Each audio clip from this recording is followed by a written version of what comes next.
Hello friends, good morning. তোমরা সবাই কেমন আছো? তো আজকে আবার চলে এসেছি নতুন একটা ব্লগ ভিডিও নিয়ে। তো তোমরা এখন দেখছো বিএস টক।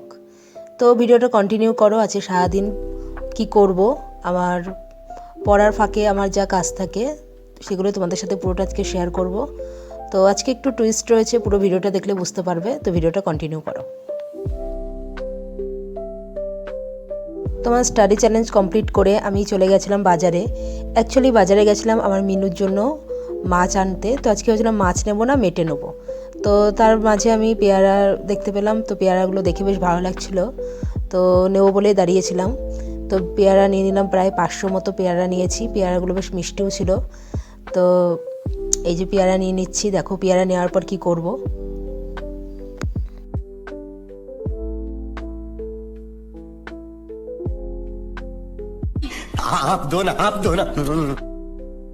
তারপর মুদিখানা দোকানে চলে এসেছিলাম। এখান থেকে কিছু দরকারি জিনিস নিচ্ছিলাম।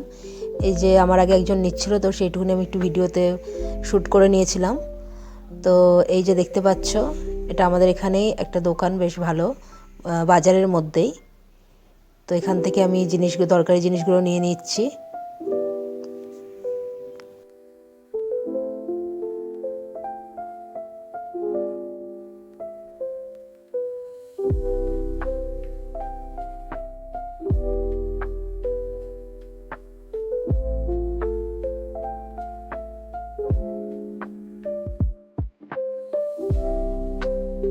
মুদিখানা দোকান হয়ে যাওয়ার পরে আমি এই বাজার থেকে বেরিয়ে যাচ্ছি এখন। তো সামনে দেখছি প্রচুর বাজারের জিনিস, মানে সবজির বাজার। তো এত সুন্দর লাগছে, শীতের বাজার মানে, আর সবজির বাজার আমার খুব ভালো লাগে দেখতে। আর শীতের সবজি মানে খুব সুন্দর লাগে।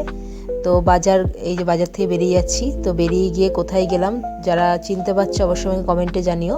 তো আমাদের এখানকারই একটা সুন্দর জায়গা, এটা একটা আশ্রম। দেখে বুঝতে পারলে অবশ্যই তোমরা আমাকে কমেন্টে জানিও।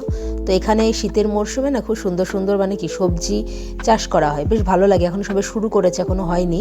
তো এই জানুয়ারি ফেব্রুয়ারির দিকে আসলে কি হয়, এটা দেখা যায়, এত সুন্দর লাগে। মানে এই যে মানে সবজিগুলো এখানে করছে, ওরা চাষ করছে। তো এটা যখন জানুয়ারি মাসের শেষের দিকে হবে, তখন এত সুন্দর হবে, পুরো বড় হয়ে যায়। খুব সুন্দর আশ্রমটা, বেশ ঠান্ডা পরিবেশ, শান্ত পুরো জায়গাটা, কোনো হইচই গণ্ডগোল নেই। তো সেখানে একটু গেছিলাম, বেশ ভালো লাগলো। তো এই তো ব্যাপার। তো আজকে ভিডিওটা একটুখানি। তো ভিডিওটা কেমন লাগলো অবশ্যই তোমরা জানিও। সো এখনকার মতো টাটা, সবাই খুব ভালো থেকো। So tata.